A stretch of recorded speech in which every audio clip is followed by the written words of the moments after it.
Good day, everyone.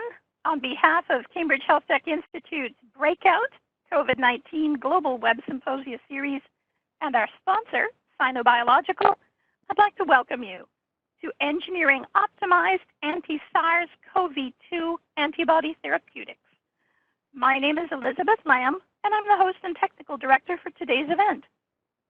We are recording today's webinar, and you'll receive an email from Sino Biological a few days after this event that will contain the link to that recording. Feel free to watch the recording yourself or to pass that link on to any of your colleagues who might not have been able to attend. Now, I'd like to introduce our chairperson for today.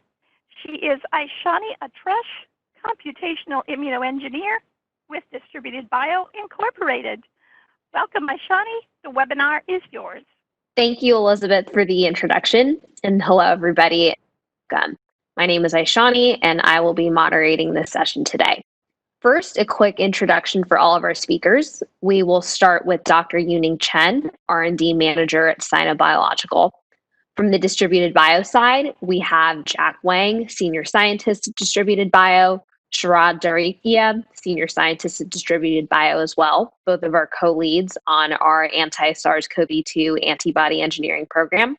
We also have Cindy Liao Chan, our Director of Biosensing and High Throughput Protein Interactions, and Dr. Sausan Youssef, our Chief Science Officer. As mentioned, after all of these presentations finish, we will have time for Q&A at the end. Feel free to send in any questions through the chat beforehand. Unfortunately, Yuning's presentation had to be pre-recorded because of the time difference, but we will start today with this talk, Dissecting the SARS-CoV-2 Proteome. Thank you for the introduction. And today I'm going to talk about Sino Biological's effort in making recombinant SARS-CoV-2 proteins to contribute in the fight of this global pandemic. So before we get started, Sino Biological, I think we're in the industry known as the recombinant protein company, and that we have established several major platforms to produce recombinant proteins and recombinant antibodies. So our major product pipeline, including genes, proteins, antibodies, as well as ELISA kits, and we also provide contract research services to clients from drug discovery all the way to biological process optimizations. So the talk is going to be focused on two major topics. So the first one will be our progress in the making of this SARS-CoV-2 protein library. And also I would briefly touch on an introduction and to introduce you to the VidMap high throughput recombinant protein and the recombinant antibody expression platforms that we have established. So let's jump right in. And first, I would like to introduce our progress in terms of to construct the SARS-CoV-2 protein library. So of course, COVID-19, the pandemic that we're currently suffering, has already have like 9.1 million confirmed cases with over 472,000 casualties. So the culprit of this pandemic is SARS-CoV-2. It's an RNA protein that has a genome of about 30 kilobase in length. That can be, and the genome can be divided into 10 open reading frames and encodes 25 proteins. The proteins can be categorized based on their functionalities as non-structural protein, which including enzymes as shown here, and some accessory proteins which facilitates the function of the enzymes. And also the proteins, and also another category are the structural proteins, which actually contributes to the morphology of the virus, as you can see under the electron microscope image. And among those structural proteins, the spike protein is of crucial importance, as it's the place where the SARS-CoV-2 interaction with the host happens through the ACE2 receptor on the surface of the host cell. So the proteins are important for the virus to survive and causing this pandemic. And they're also important starting material, excuse me, for drug discoveries. So this battle are fought on two fronts. Outside the cell, the biologics, mainly the monoclonal antibodies or other forms of antibody variants. They target or flag the virus for the immune system to detect. And they can also neutralize the effect of the virus by blocking its interaction with the host ACE2. So for these antibodies, so to develop these antibodies using the methods listed here, the spike protein is actually very crucial to serve as either immunogen or screening agent for antibody discovery purposes. And also inside the cells, small compounds are the main workforce to inhibit different stages of the virus physiology. And small compounds can be so they're mainly enzyme activity inhibitors, and they can be generated using either compound library screening or structure-based small molecule design, or even I think people can use artificial intelligence and to guide all these designing and screening efforts to identify novel inhibitors to intervene the life cycles of the virus. So no matter which approach that we would like to take, it is very important to acquire high quality recombinant format of these virus proteins to serve as either to serve as targets for either biologics or small molecule screenings. So this is actually our goal, is because that we have the several well-established recombinant protein expression platforms. So we use these platforms to try to create all SARS-CoV-2 proteins using recombinant protein expression technique.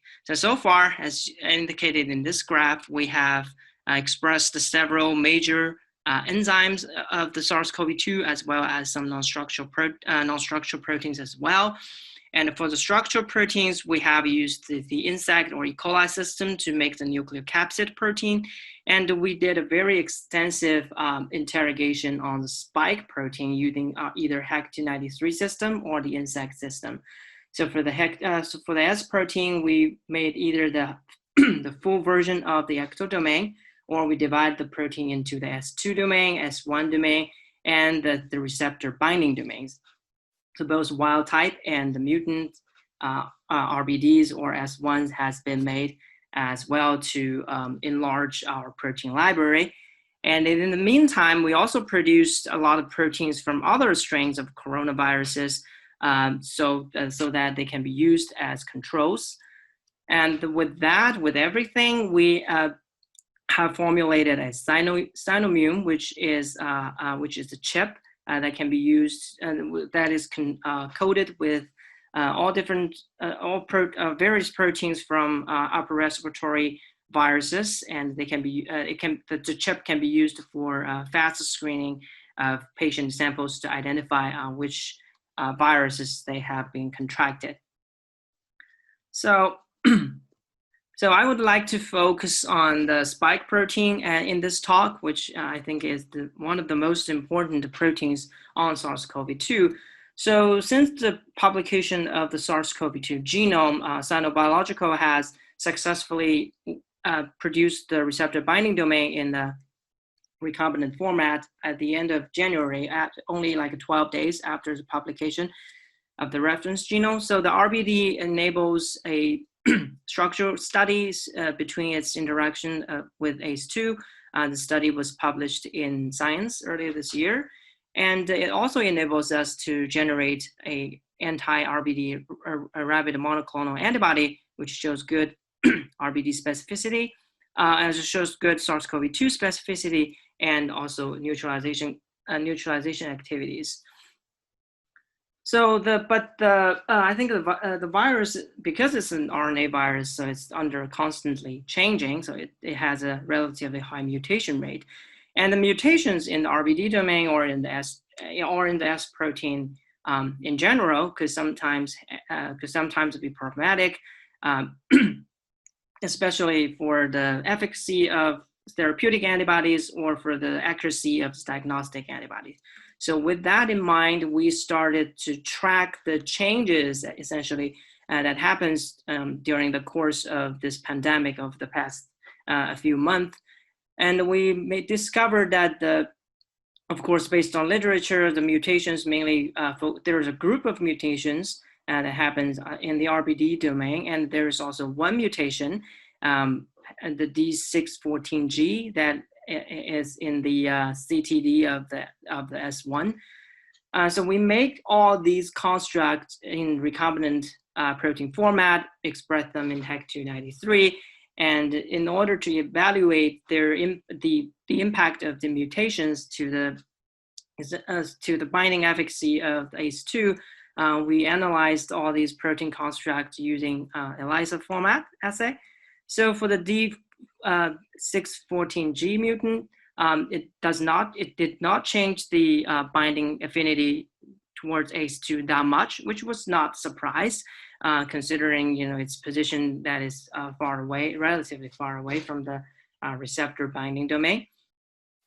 And for the receptor binding domain constructs, most of them are available, as you can see the catalog number in the parentheses. So we tested a selected few, and we observed a altered binding affinity towards ACE2, especially let's focus on this V367, the valence 367 to phenylalanine mutant.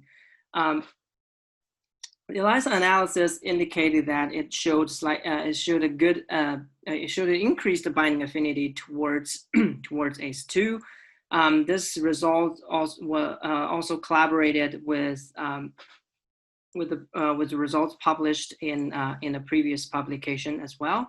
So we contribute this increase in affinity. We thought it could be due to the introduction of the aromatic ring on the phenylalanine side chain could essentially form pi-pi interactions with the surrounding amino acids to make the receptor binding plane more exposed. That's to increase its binding affinity. So we also observed a decrease in binding affinity with the G476S mutant, and so upon the analysis of the monomer components of these recombinant proteins, we do observe a decrease in the monomer content of this construct, which could be an indication that due to the instability of this protein, it could form oligomers and even polymers, so that could reduce its binding affinity in the format of ELISA analysis. So that's what we have accomplished so far in terms of the spike protein and its variants. And then I would like to change gear a little bit and talk about a high throughput recombinant antibody or protein expression platform that we named VidMap. I think the workflow of this platform is once we acquire an antibody sequence library, we design the primers and generate the primer library using high throughput synthesize technique. And the primers are constantly converted to expression vectors on a daily basis. And a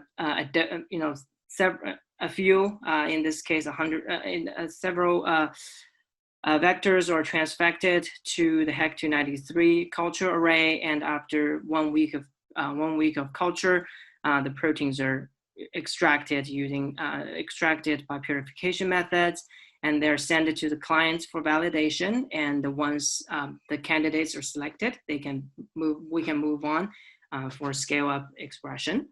So the culture volume in this system, we can do 20 to 400 ml. Cultures per construct, and we have completed about 15 projects, and the weekly capacity at this point is 100 to 200 antibodies. So the success rate is about larger than 85%, And the maximum library size that we have worked with so far is comprised of about 600 antibodies. So one example is shown here. So this is an active COVID-19 case where our collaborators collected B cells from COVID-19 patients and generated an antibody sequence library, which went through the VitMap platform. We produced a total of 632 antibodies and delivered a small quantity of each construct, and also tested the binding capacity of these constructs against either S1 or RBD that we produced. So after the high throughput screening from the clients, they have identified 14 neutralizing antibodies, and we scaled up and to produce these antibodies in like 10 to 300 mg scale. And the antibodies are used for either structure analysis or animal studies. So the results are published in Cell in April this year. So if you're interested, the reference is listed here. So to summarize, so virus proteins are crucial starting materials for antiviral drug discoveries. And based on the recombinant protein expression platforms, we have established a SARS-CoV-2 protein library, and this library is under constant expanding at this point.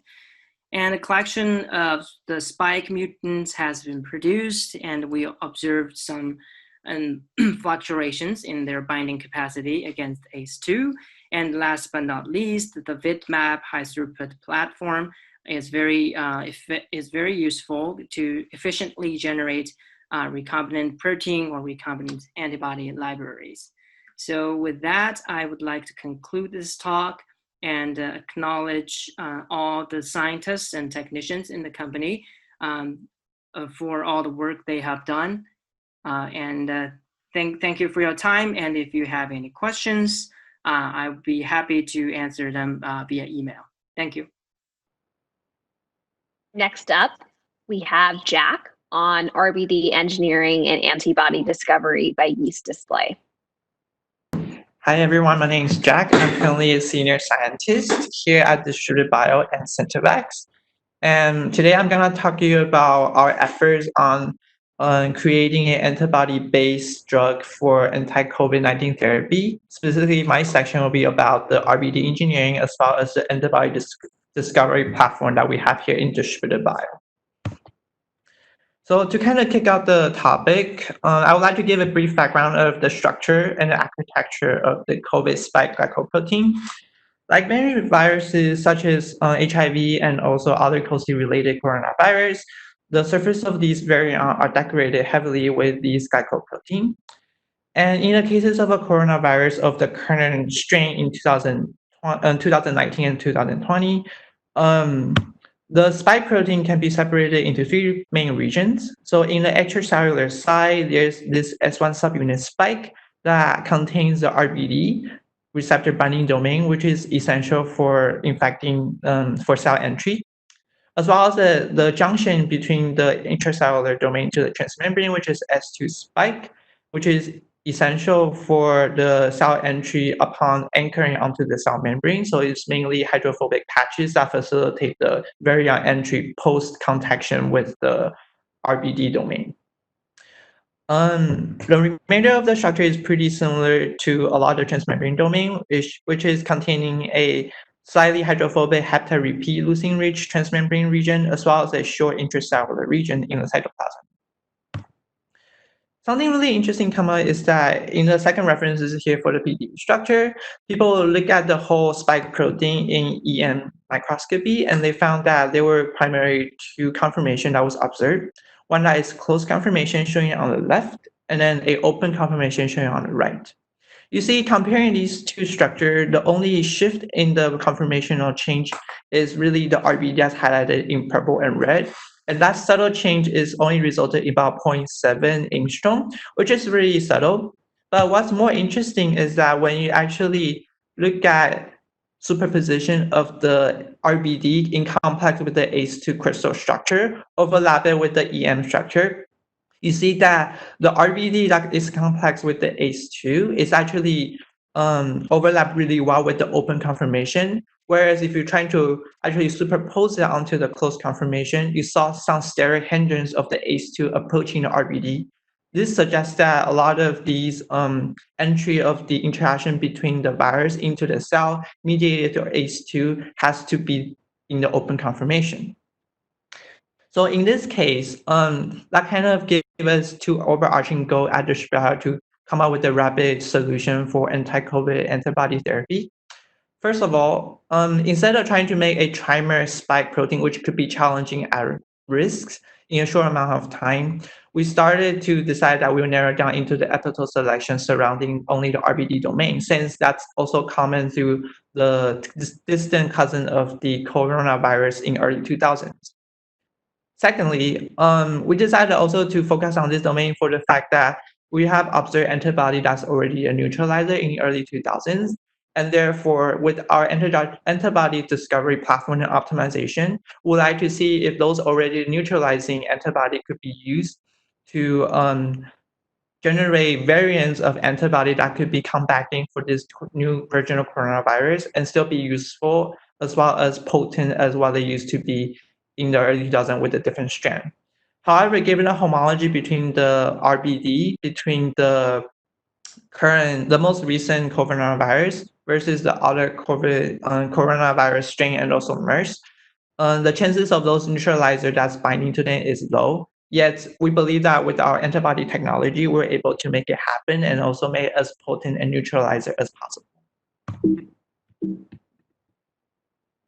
So the really antibody design part of our research here is quite straightforward. So given the time that we have to look at the annotation of the protein in the public domain data, there was still no exact boundary defined at that point when we tried to study the RBD.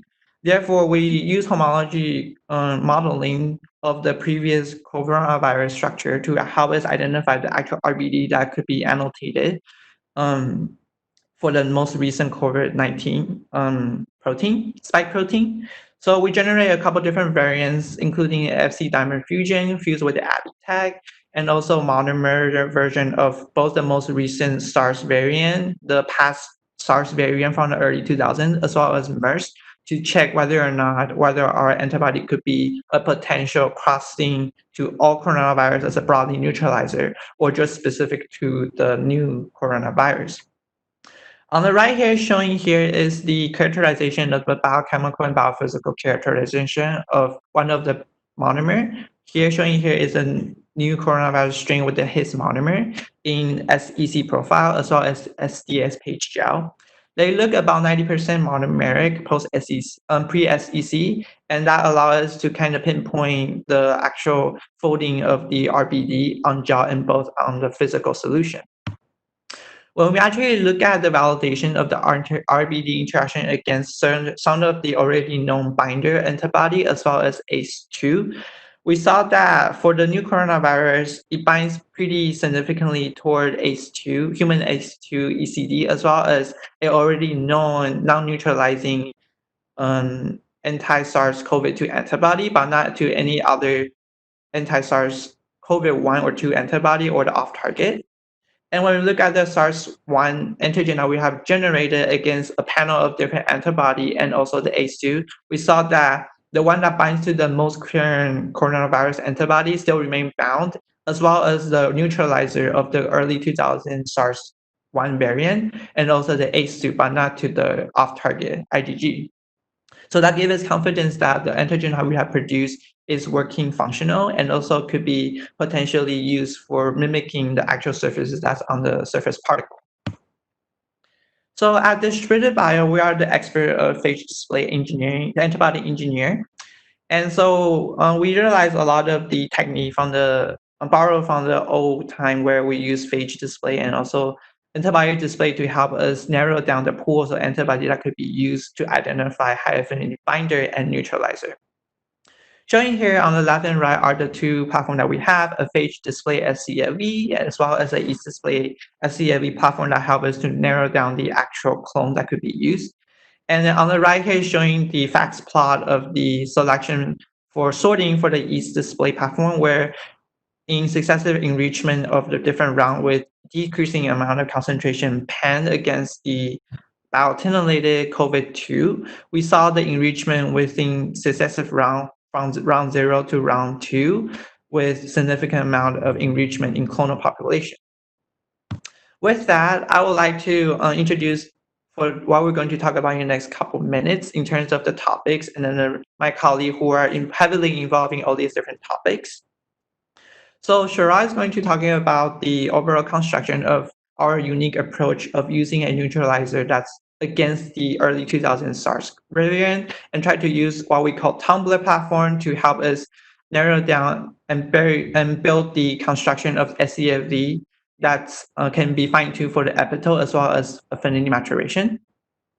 And then Cindy, who's our director in Biosensor and high throughput protein-protein interactions, will be leading us a topic on the way that she tackled the problem for kinetic search for all the high affinity clones, as well as help us narrow down and prioritize epitope that's blocking by the ACE2.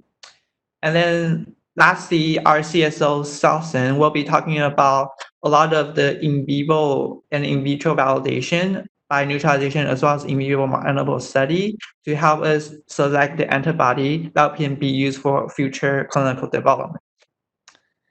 With that, that's all I have for my sections, and I'll have to pass it down to Shara for the remainder of the topics. Hello, everyone. My name is Sharad. I'm a senior scientist at Distributed Bio, and we will be talking about the combinatorial engineering of anti-SARS antibodies to recognize COVID-19 using a proprietary Tumbler platform technology. So to begin, as Jack had mentioned, we have different antibody platform technologies that we use in order to identify antibodies to particular targets. We pan with a lot of various proteins in-house, but we decided that we needed to take our efforts towards finding a cure, finding an antibody for SARS-CoV-2. So just a quick preface on how we began our work here. As soon as we had an outbreak occurring stateside, we realized that this could essentially turn into a very large-scale pandemic. So we began mobilizing ways that we can start combating this situation. What we did is we took known binders and neutralizers to the previous SARS outbreak in 2003 that were greatly characterized by the people who had previously worked on them. And we performed a crystal structure analysis of those particular antibodies to where they bind on SARS and SARS-CoV-2 in the receptor binding domain. And with that kind of overlap between the two viruses, we were able to see conserved residues that made its way from the original SARS virus to SARS-CoV-2. And using the structural analysis of these antibodies and kind of their interactions with this RBD of SARS-CoV-2, we picked antibodies that we saw kind of bind to the more conserved regions of the RBD for SARS-CoV-2 that were also displayed in the previous SARS virus. And so our efforts was to use this technology that we currently use in-house called Tumbler. It's our affinity maturation and utilization program. And we decided to do what we could to re-engineer these previously binding antibodies for SARS and kind of re-engineer their binding regions to bind to SARS-CoV-2. So this was kind of a challenge because these antibodies were already so specific to one particular target. In order to kind of change the way they interact with this new protein, we had to do a number of modifications. The first thing we started off by doing, we did an analysis of their particular frameworks and their structure on the sequence level. We wanted to see which antibody frameworks or scaffolds we can use to optimize these antibodies, not just in their binding regions, but in their structural regions as well, known as the frameworks. So we began by using a computational analysis software that we use called Lab Genesis. This allowed us to kind of find the best humanized antibody frameworks that we could use for creating these antibodies moving forward. These frameworks are all very thermostable, have low immunogenicity, and are able to create better therapeutics down the road based on previous discovery of which therapeutics have used these particular frameworks. Further on, we moved forward with re-engineering the different CDR regions. The H1s and the H2s in the heavy region received N-1 and N-2 residue changes This was to kind of bring them closer to a humanized germline, depending on which germline we decided to pick for that particular antibody. The CDR-L1 and L2, along with the L3, also received the same kind of treatment. We went from what the parental CDR looked like, and we made either an amino acid residue change in one position or two position to bring those CDRs closer to what the germline essentially would be in a humanized, optimized variant. And with this combination of making these one and two change amino acids, we ended up creating various number of these CDRs that were somewhat of a chimeric combination of the original parental sequence and the new humanized variant. So this gave us a great mutational space to explore between the starting CDRs and essentially what we consider humanized germline. Furthermore, that was just for the H1s, H2s, the L1, L2, and L3. We wanted to create some more mutational space in the H3 itself. We believe in a very strong notion that the H3 does drive the majority of the antigen-antibody interaction. And therefore, we wanted to see if modulating some of the residues within the H3 itself would lead to it being able to recognize the new SARS-CoV-2 RBD a little bit better and with higher affinity. So for that, we decided to perform an NNK scan on the H3, where we took the H3 and changed one amino acid at a time, going all the way through the entire CDR. And this also created several variants of the starting H3 for us to test and incorporate into the library. Before I move on to the library construction itself, I'd like to touch a little bit about how our tumbler is kind of optimized for using these humanized CDRs that are sourced directly from the human immune repertoire. We use Superhuman 2.0 as our basis to begin tumbler work. Superhuman is our computationally optimized scFv library that sources diversity from the human immune repertoire.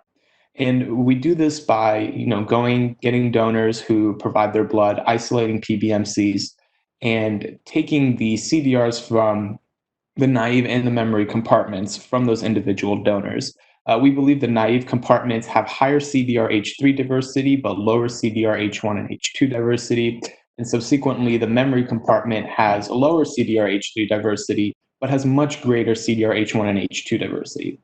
So with a combination of sourcing CDRs from the naive and memory compartment from the human system, we're able to create a very humanized looking library that has great diversity. And in conjunction, we pair it with very optimized scaffolds that we know have low immunogenicity, are very thermostable, have structural diversity, and they're prone to aggregation.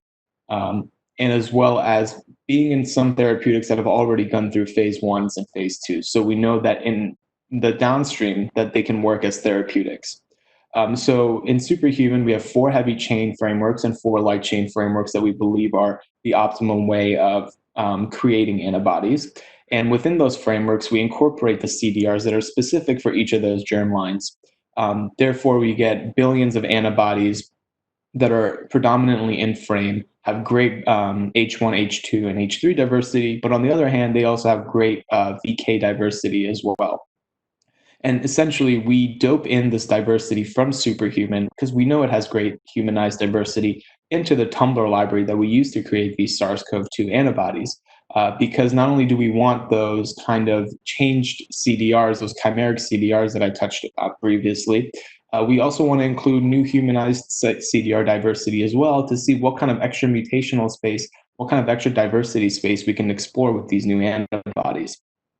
So in creating the library, we move forward with essentially taking those chimeric CDRs that we designed that had the N-1 and the N-2 changes, but that wasn't just enough. We wanted the more extra diversity space to explore. So we also doped in a majority of the Superhuman 2 diversity, which has all the extra components that we may want, all the extra CDRs that those extra chimeric ones just don't cover. In addition to the NNK scanned H3s, we designed the CDRs in a way that it's feasible for overlap extension PCR assembly, as this is how the majority of our libraries are constructed. And because we didn't want to bias the way that these libraries are made, we did work with 5 parental antibodies that we wanted to re-engineer. Each library essentially got its own, or excuse me, each antibody essentially got its own library, which allowed us to not have any bias in terms of growth or selection from one parental antibody to the next. Each of these libraries ended up displaying anywhere from 2 to 4 billion different members or variants of the starting antibody itself. And that metric is measured with the different CDR combinations that occur between the H1, the H2, and the H3, as well as all the CDRs within the light chain.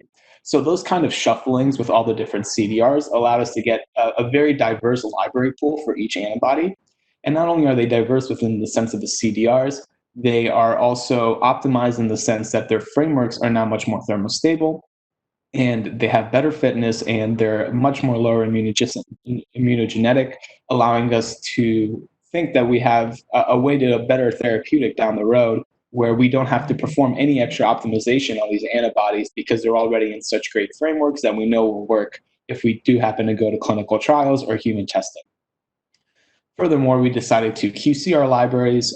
We did a Sanger sequencing analysis of most of the members of the library, and we saw that we had great diversity across the board. There were very little in frame rate, and there was other biochemical liabilities that might be incorporated into most libraries were not existent in ours. That made us feel comfortable moving forward to the biopanning process. And as a result, the biopanning process has yielded a number of panel of antibodies that have shown that neutralize the ACE2 interaction with SARS-CoV-2, and has become a very promising panel of antibodies for us to move forward with. Lastly, I'd like to thank my team. We couldn't have done this without each one of these people on this page. It was a great team effort to see everyone come together and kind of combat this virus. And everyone here played a great role in making sure that we got the antibodies that we needed. So with that being said, I'd like to conclude my talk. I'm happy to take questions at the very end, and I will pass this on to Cindy, who will talk more about the biosensors.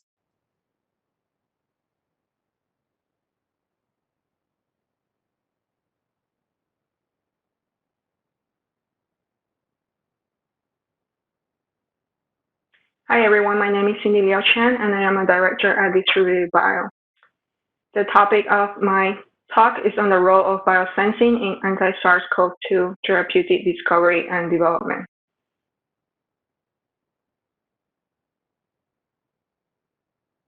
At Distributed Bio, we have many label-free biosensor platforms that help at multiple stages in the anti-SARS-CoV-2 therapeutic discovery and development.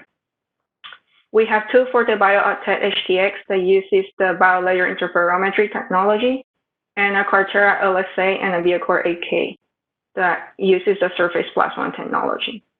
We use these technologies from the initial stages of a drug discovery program. For example, QC of reagents, active concentration, kinetic ranking that includes off-rate screening, and kinetic affinity measurements, epitope binning, ligand, receptor competition, cross-reactivity, to later stage evaluations such as pre-maturation candidate log comparison to support IP, and finally to support pre-IND studies to also give out mechanism of action studies into clinical studies.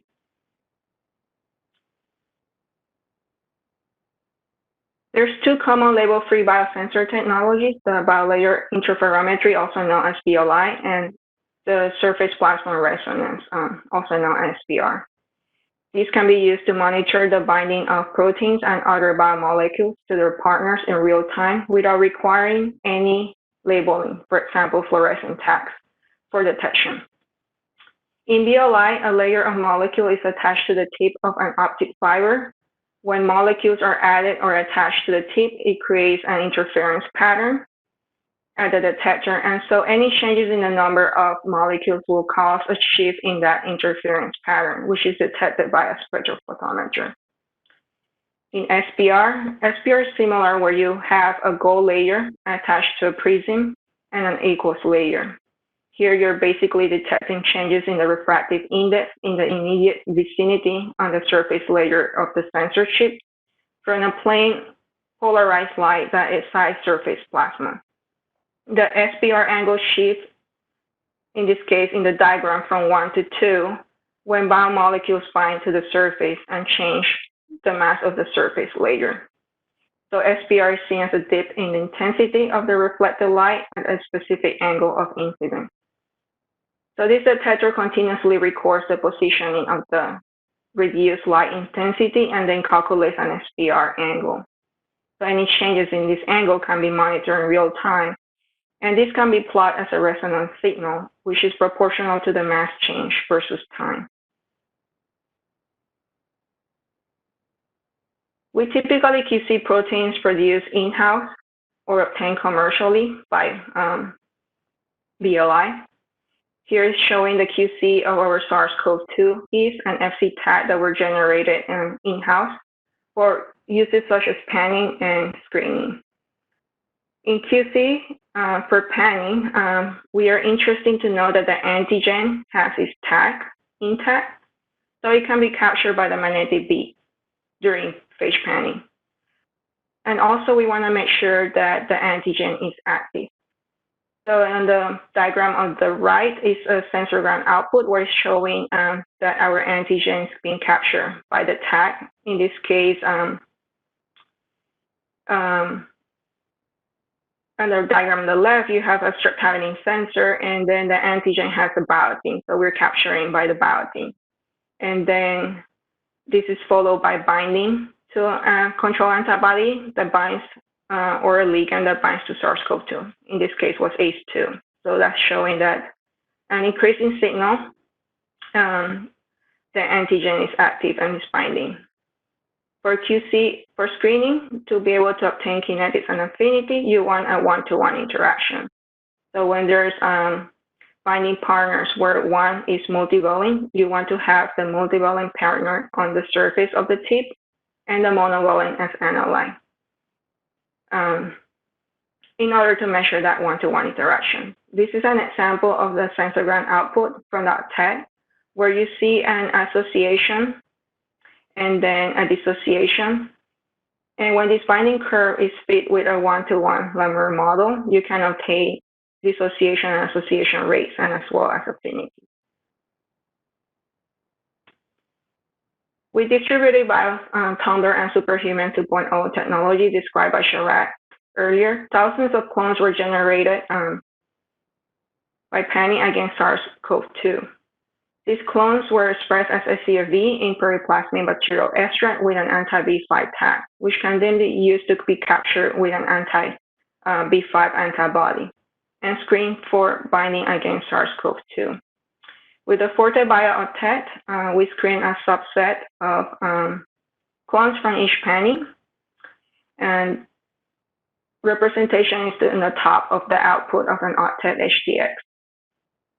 We look at the off rates, how the dissociation rate is, and the binding signal through the response level to determine which panning arms were most successful and eliminate poor binders. Clones from successful panning arms were further characterized for affinities against SARS-CoV-2 at 25 degrees by Cartera assay, array SPR. The nice thing about the Cartera was it allowed us to do a screening in a high throughput manner, which allowed us to screen 20 96-fold plates of scFv clones in 5 days. Then the most interesting scFv clones were reformatted to IgG and further characterized for affinities against the SARS-CoV-2 at 25 degrees and 37 degrees with the Biot K. We want to know affinities at 37 because that's the normal body temperature.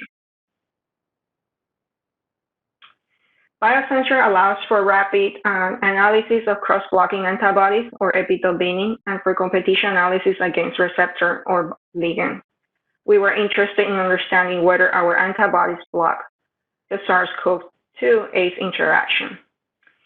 As you know, ACE2 is the main receptor where SARS-CoV-2 interacts and infects. So through competition assays against ACE2, we were able to identify antibodies that block ACE2 from binding to SARS-CoV-2. With epitope binding, we can discriminate antibodies with distinct blocking behaviors by competing antibodies against one another in a pairwise and combinatorial format, which is useful for identification of antibody sandwiching partners and also to establish antibody diversity in our panel of antibodies. There's 3 assays formats, typically for a competition assay. There's in tandem, premix, and classic sandwich assay. In tandem format, you have an antigen on the surface, and then you measure binding of antibody followed by another sequentially. In the premix format, you have an antibody in the surface, and you measure binding of a premix complex of an antigen antibody in molar excess of the antibody. While in a classical sandwich format, you have an antibody on the surface, then you measure binding of the antigen and the antibody in a sequential manner. Here's showing a classical sandwich competition assay format on the bottom. Our anti-SARS-CoV-2 antibodies were bioaccumulated and coupled to a neutralizing chip. And this was followed by binding of a SARS-CoV-2. And then ACE2 on an array of antibodies binding is measured in a pairwise combinatorial manner.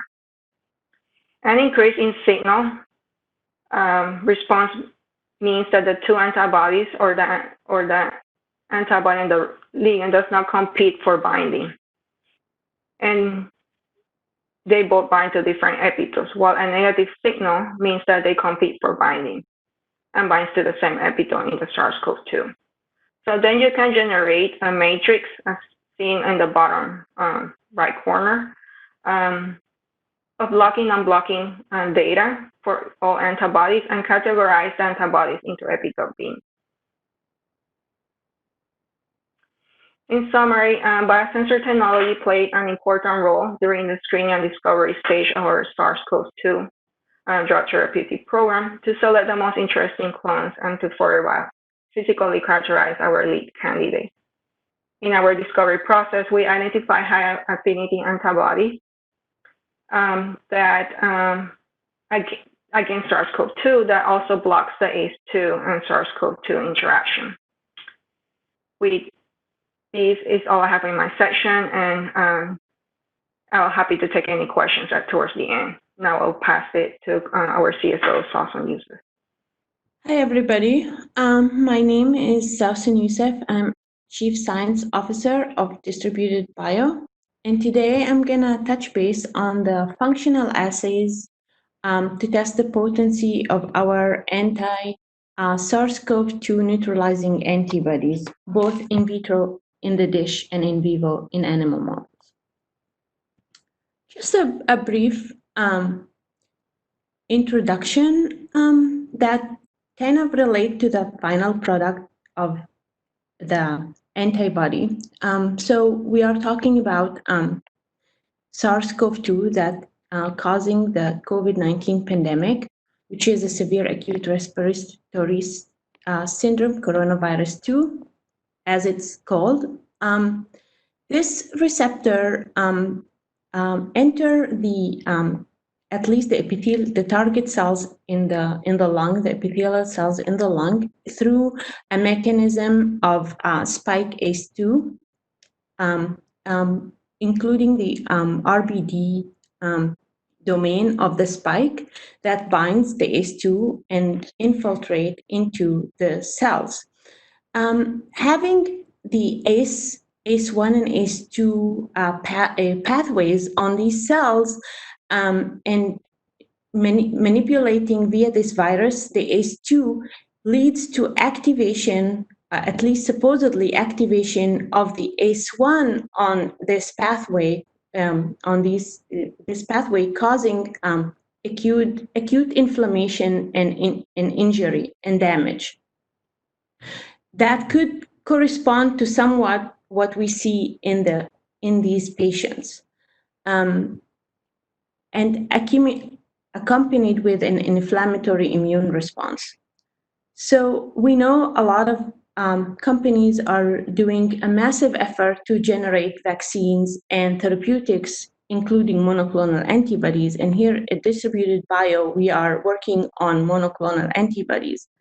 So for vaccine, that they are basically are very important to work on because it will provide a future protection for these viruses in the next future and prevent future pandemics.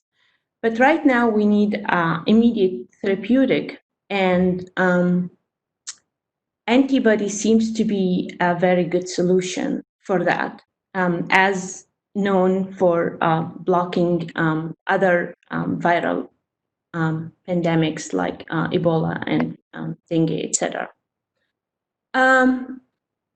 Here at Distributed Bio and Centivax, we are immunoengineers. We are very good in generating antibodies, as you saw and you heard from my previous colleague Jack, Sharad, and Cindy, how we generate these antibodies. And the reason it's good to block, because of the inflammatory response that could be initiated if we block the ACE2 or ACE1, etc. The best way is to mine the virus by covering with neutralizing antibodies to prevent its entry to the cells.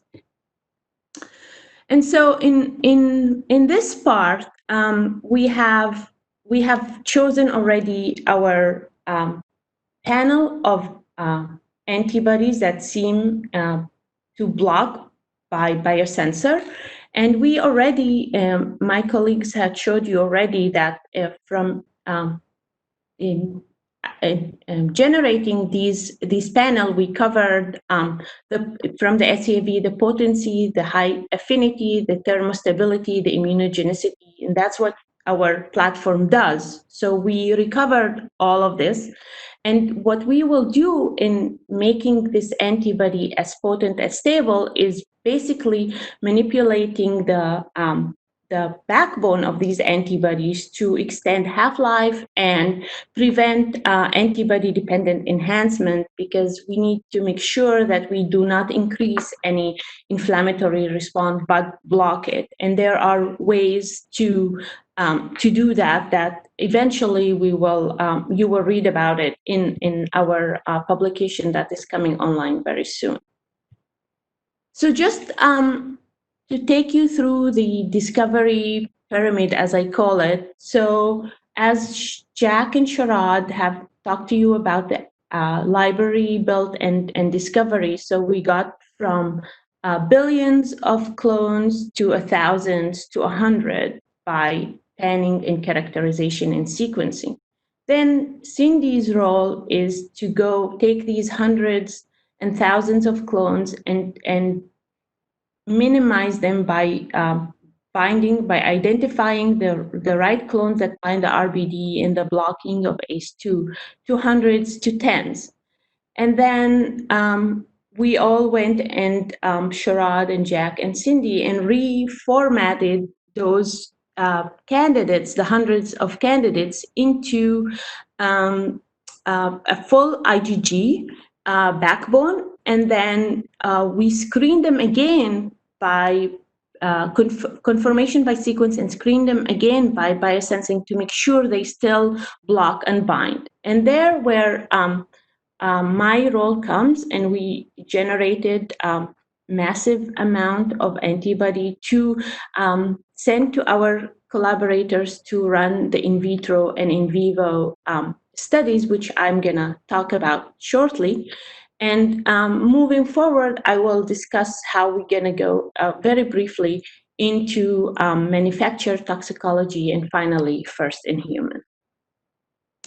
So since coronavirus is a very infectious virus, we need to have facilities that are BSL-3 and BSL-4 in order to check the potency in vitro and by in vitro and in vivo assays. So we have found 5 different collaborators around the world. University of Texas Medical Branch in Galveston, in the Army, U.S. Emirates, Stanford University, Sino Biological, and Kent University that agreed to take independently our antibody candidate. And for that part, we sent around 50 clones to each site, and whether using live virus or lenti-pseudovirus. And here just a very brief of design: cells expressing, this is just an example, cells expressing the ACE2 get infected by virus, and the readout after a few days, whether it's plaque reduction assay or a microneutralization versus by luminescence or fluorescence readout or plaque counts, we get neutralization percentage that can be converted into neutralization curves and find out the IC50. And interestingly, all 5 sites agreed on the same antibodies as from neutralizer to non-neutralizer. And here is one example from one site where you see all these IC50 or inhibitory curves of some of our clones that showed different neutralization potency. And that helps us minimize our 50 antibodies. And since all these sites came to the same conclusions, help us minimize our 50 candidates or so to 5 or 4 that we're gonna go and test in vivo. And again, for because it's a very infectious and dangerous virus, we had collaborated with University of Texas Galveston and U.S. Emirates to run our in vivo models. And in the in vivo models, we used, and actually since SARS-CoV-2 is a new virus, those models are set up for SARS-CoV-1. So it was building the models while they're testing with our antibodies on just before. So these are brand new models that people are generating and testing. And we, between the 2 sites, we have performed two different assays. One is protection and second is prevention. The protection was done in an immunocompetent hamster, and in this model, you give the SARS-CoV on the day of the infection, day 0. 24 hours later, you inject the antibody, and you monitor those hamsters for body weight and temperature. And at day 3, after the infection, you harvest the lung and the blood, and you do all the neutralizations in just if our antibody is still in the blood, if it's in the lung, and many other component to make sure that our antibody is still active. Plus, you test the vital signs of the hamsters, such as body weight, as we show here. In the prevention models, there is 2 different models. There is the immunocompetent, where you basically dose those mice first with a neutralizing antibody, and the next day you infect those hamsters with the CoV SARS-2, and you monitor up to a week for body weight and temperature. And again, you test the viability of the antibody from sera from these hamsters on the day of treatment and at the end point. And this model takes around a week. And there is the immunocompromised model, where you again, it's a prevention. So you give the antibody the day before, you infect the hamsters, and you treat them with immunodepleting agent like cyclophosphamide, and you follow the monitor these hamster up to 2 weeks. And in all these models, it's a single dose of antibody, so no repetitive doses. And here, just to show you, and we were very happy to see that we see antibody responses of our clear candidates or our final few lead candidates in these models. Here, just to show you before I go to the summary of the finding, this is, for example, from one model, one antibody that we use. You see the body weight of the hamsters that were treated with our antibody remained at the same level, and even gained a little bit here and there weight. But the hamsters that were treated with the control antibodies that had nothing to do with SARS-CoV-2 show reduction of body weight.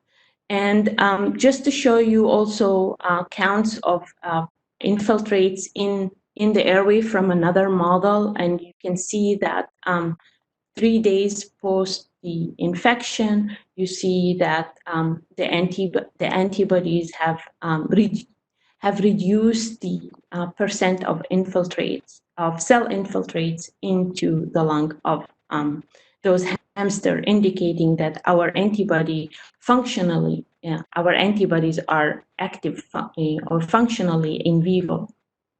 And so the summary of the findings, we noticed that our antibodies are detected in the plasma and the lung, and they are neutralizing when we harvest these plasma. We see by ex vivo assays neutralization, so indicating that our antibodies are still active in vivo and neutralize the SARS-CoV-2. We saw up to 97% reduction of virus in lung post-treatment. We saw reduced lung damage. We saw effectiveness in both models, the protection treatment and the prevention models.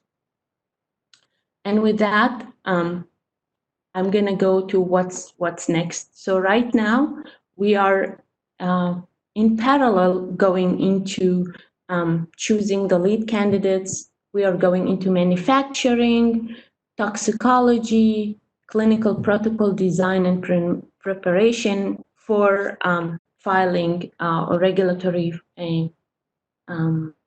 filing for the IND filing in order to be able, and hopefully by this fall, start the first in-human study.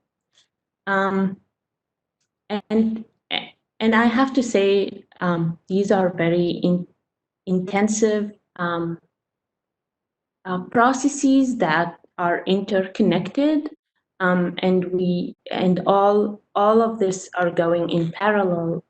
Once we had chosen the lead candidates, these are the processes that intensively have to happen for us to be filing the IND and moving into human as soon as possible.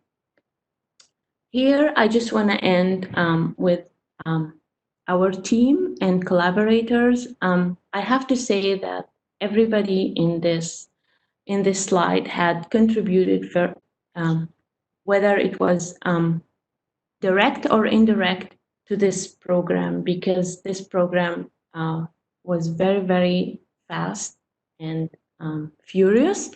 And thanks to all the members of Distributed Bio and Centivax for helping in one way or another, especially when we were in shelter in place, and we started this program as soon as we could. If you want to know more about us or follow about our progress for this program, please visit us in all the social media channels and follow us on Centivax.com and distributedbio.com. I have to acknowledge our CEO who are the mastermind behind all this program, and you can follow him on LinkedIn or social media on these links. And thanks for all the professors and doctors in all the universities and the companies and medical centers in the Army, and also Sino Biological who accepted to run our assays in a speed of light and help us narrow down our lead candidate very, very soon. And thank you all for listening, and we will be happy to take any questions at the end of the seminar. Thank you. Thank you to all of my coworkers. It is an honor to work with you. And now we will move into our Q&A section of this seminar. I currently see 2 questions, and we'll start with the first one. What is the difference between SARS-CoV-2 and SARS-CoV-1 in terms of binding affinity to human ACE2? Who wants to take that? I can take that. So,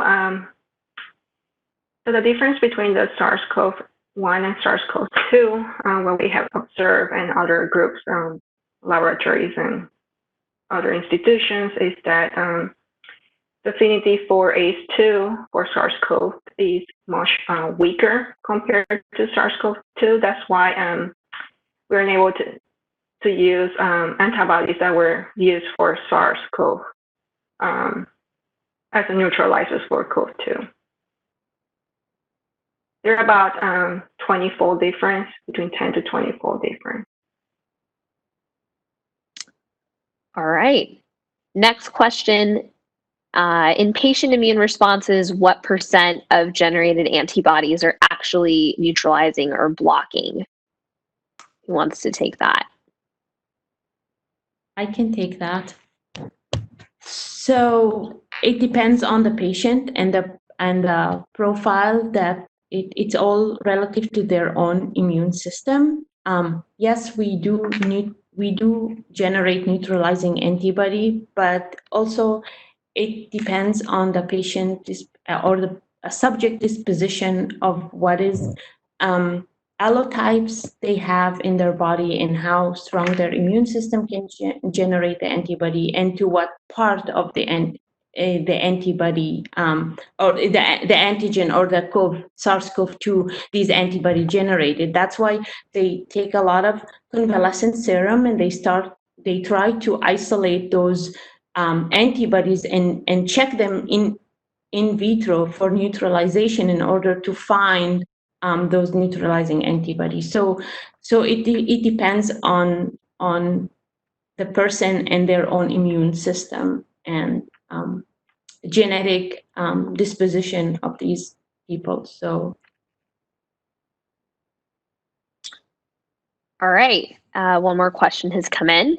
Have you found any neutralizing antibodies that are not directed to the receptor binding domain?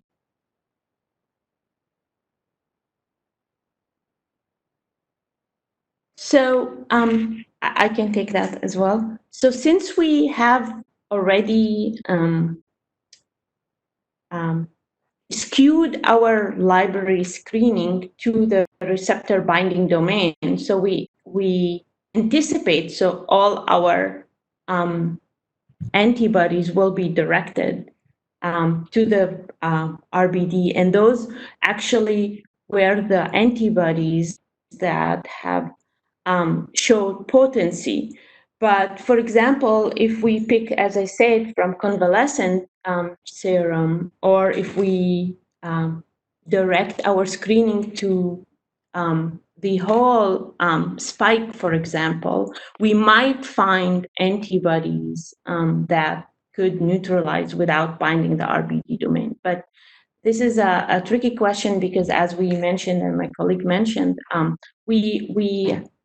the whole strategy and the whole panning or trying to identify these antibodies was against the RBD domain. So we selected for those antibodies at this point. All right, we have 2 more questions that had come in. We'll start with the first one. Does SARS-CoV infect people who have already been immunized from it. I'm not sure if this is referring to SARS from 2003 or the current pandemic, but who wants to take that? I can take it. Sorry. I think if we're talking about the early 2000s SARS immunized one, it's very unlikely that it will be translatable because the fact that the RBD homology between the first variant from 2000s to comparing that to the current one is very different. It's about 70% difference. So then, and also that's also the reason why the antibody that works against the first variant does not neutralize the current one. And that's why we're also figuring out a new solution that could be beneficial, actually more potent and also neutralizable to the current strain of the RBD. All right, next question. I'm interested to know how you will approach assessing and optimizing manufacturability of your leads. Will you use the Templr platform to optimize the sequences further, or will you lock the sequence and optimize the bioprocess? I can probably answer the second half of that question relating to Templr. So what we have done currently is, based on the sequences of our leads, we've gone ahead and developed some slight altered mutants of the light chain and the heavy chains that differ in either nucleotide or residues, but very slightly. And we've created various combinations, kind of grafted those in to create new combinations of the new heavy chains and the light chains that alter differently from the parental sequences of the candidates. And we will continue to test those to see if those smaller mutations in the sequences will affect binding or affinity. As opposed to the first half of the question, I'm sure there's someone better suited on the panel to answer that one. I can take the first half about manufacturing, because manufacturing is very tedious and long and costs a lot of power and money. All the discovery and the optimization happens before. So we go, that's why we went very aggressively on the discovery and the optimization way before the manufacturing. Because once, and in any company, in any drug, whether it's for cancer or COVID, once you go into manufacturing, it is such a big commitment that going and optimizing something, you have to start from the beginning. And that's why the very aggressive timeline that we generated here to make sure everything optimized before we chose the lead candidate and go to manufacturing. Because once you are in the manufacturing, whether it's one antibody or oligoclonal antibody, that's it. That's where the point start, the clock start ticking. So all the optimization happens before. Again, we took a very, very aggressive timeline in order to accomplish this, because as all of you and all my colleagues knows how long it takes to optimize. So I hope that's answered all your questions. And to add to both of that, before moving on to the next question, computational techniques are both the foundation of a lot of the work that was done with Templr, and the extra layer added on top is a little bit of a sandwich. And that's something that actually speaks to the next question. How does your work fit in with the work of other laboratories developing therapeutic antibodies against SARS-CoV-2? Who'd like to take that? I can quickly touch on that, and if anyone wants to expand, feel free. I think we moved extremely fast from the inception of this project towards when we had a panel of antibodies that we knew bound to RBD. I think it was a total of maybe 2 months from the creation of the libraries themselves to the biopanning to the screening. For our purposes, we have never moved that quickly. And I know, I'm not sure how many other companies out there are, creating a panel of antibodies that bind this receptor binding domain in such a short amount of time with high affinity. But I like to think our speed and the vigor at which we moved was what sets us apart a little bit from maybe what other companies are doing. I would like to add something, that since our technologies are optimized also to generate high affinity, thermostable, non-immunogenic, so that gave us also a very edge of and full humanness as well. And with all the humanization even that we use in our other platforms, such as the Tumblr that Sharad touched based on, and Aishani, please follow up with other immuno technology methods that you have generated and you have modified. But yeah, so we feel like we have the edge of generating from the beginning very high affinity, mature, fully human, non-immunogenic antibodies that will block tightly the SARS-CoV-2 in human as well. Aishani, do you have anything to add for that? Yeah, the only thing I'd have to add to that is, obviously this is a race against time to try to get these therapeutics into humans for clinical trials and eventually into patients as fast as possible. But what's also important is making sure that the quality is as high as possible. And with our multiple layers and techniques of engineering for optimization, we're really working towards best in class, if not first in class. And that is something or first in humans. So that is something that definitely has underscored all of the work that we have done, for sure. All right, the last question I have for now. Since a lot of patients infected with the virus exhibit a cytokine storm, I was wondering, what is the half-life highest levels of cytokines in patients infected with COVID-19? So, yeah, that's a tricky question because again, it's the genetic disposition of each person and what is their T cell response, immune cells, and their HLAs that control this. But for sure, elderly people and people with overlying conditions have probably more risk to these cytokine storms and inflammations due to uncontrolled immune system or too controlled immune system. So it's really really hard to say, oh, from here to here, from this concentration, for example, of IL-6 or TNF, this is a cytokine storm.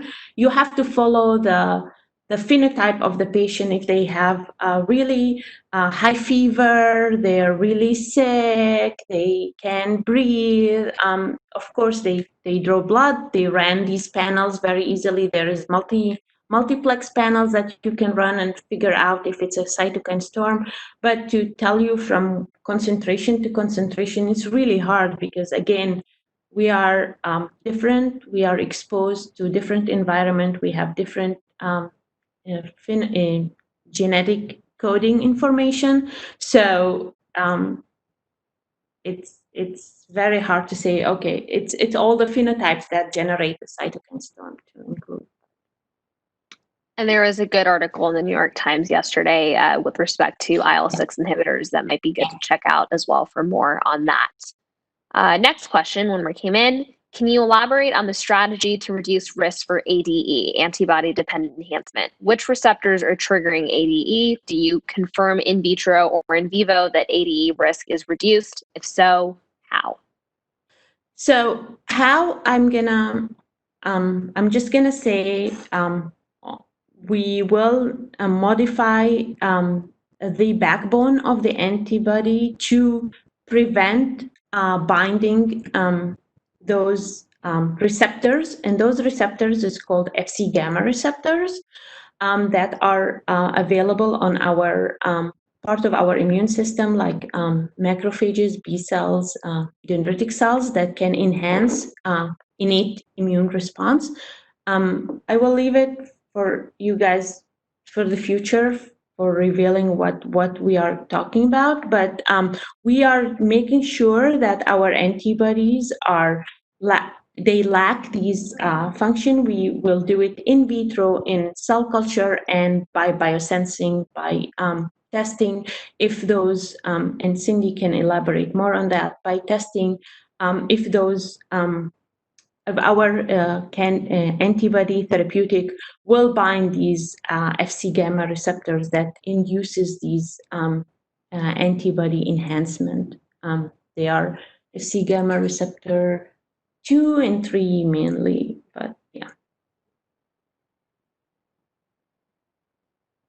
Yeah, as Stefan say, we have, as these molecules get closer to cleaning, they're going to be modified in the backbone of the Fc such that it doesn't interact with the Fc gamma receptors. So that's on the way of in the process as well.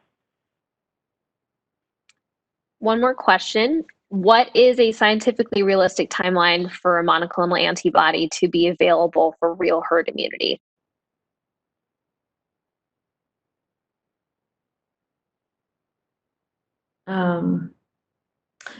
So I'm not sure how to answer this question, but usually when the antibody is past all the criteria, usually monoclonal antibodies are very, very safe for human therapeutics, from cancer to inflammation to viral infections to GVHD. Because they are tolerable, because we make them look like our internal monoclonal and internal antibody that we generate. Usually when you give a patient this a monoclonal antibody, it went through all the regulatory process, from toxicology, from even phase, even in animals, and also manufacturing cleanness, through all the regulatory FDA, and you give it to a human first. First will be some kind of volunteer study where you check like the affinity, the half-life of the antibody in the blood, and see if those patients tolerate it. Once you give the antibody, it should start working the minute it goes into your circulation and get to your target tissue. So that's and depends how long it lasts. It will give you the protection, and that we figure it out first in animal models, and then we translate it in the early phases into human to see how long this antibody can last and provide protection. So is that Aishani? Yeah, I just to add to that, I would say, just to clarify, for monoclonal antibody, that's something you'd use as a treatment for someone who's already sick, and they will mount their own immune response independent of the treatment that they receive. But and then the other possible use is a short-term prophylactic, especially for frontline medical workers and others who are at high risk. But the use of a monoclonal antibody doesn't directly connect to herd immunity in the same way that a vaccine does. So I think we have time for one last question before we have to wrap up. Do you think it is worth targeting other SARS-CoV-2 structural proteins besides the spike protein to make an antibody cocktail?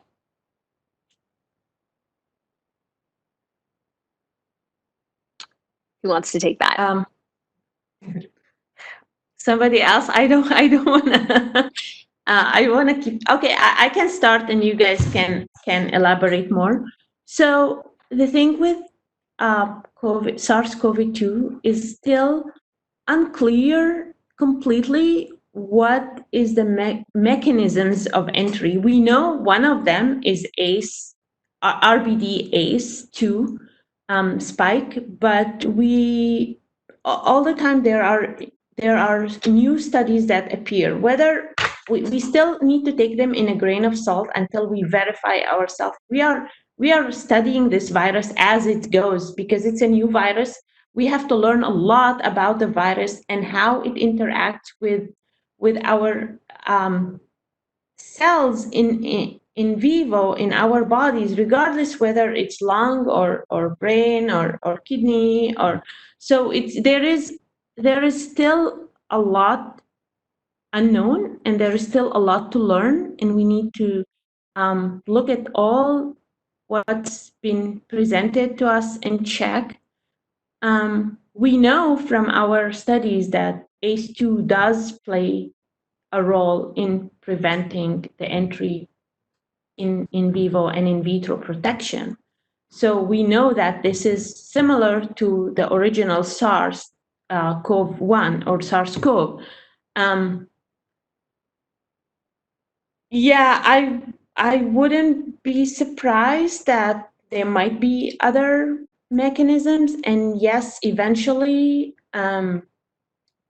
we probably need a cocktail of monoclonal antibodies or one antibody with, as you mentioned, about immunosuppressors like anti-IL-6 to prevent cytokine storm, for example, or small molecules like remdesivir or others that can help, or a cocktail of monoclonal antibodies to prevent inflammation. Have been said that, I still think blocking ACE2 will be very beneficial, whether it's one antibody against RBD or cocktail against RBD. It should be beneficial to block the entry of the virus as long as it uses ACE2 as a main mechanism in the lung, or as a mechanism in the lung. Anybody wants to add something? I can add to. I'm gonna hop to Saucin's computer. So I think the other reason to consider why we only target RBD is the fact that they are much more conserved than other part of the coronavirus particle protein. So that is also one of the mode of action now where it actually infect the human cells through ACE2 majorly. So then like having said that, and also the mutation rate that has happened in the coronavirus is not mainly in the RBD. So that gives us a stronger evidence for the fact that if we do focus on neutralizing only the epitope on RBD, the chances of us failing the antibody after it's mutated is lower. So yeah. Agreed. All right. Well, I think that is all the time we have. Thank you to all of the attendees, and of course to all of my colleagues in Sino Biological for the presentations and for putting this together today. And hope everyone stays well and healthy during the course of this pandemic. Thank you very much. And wear masks. Social distance.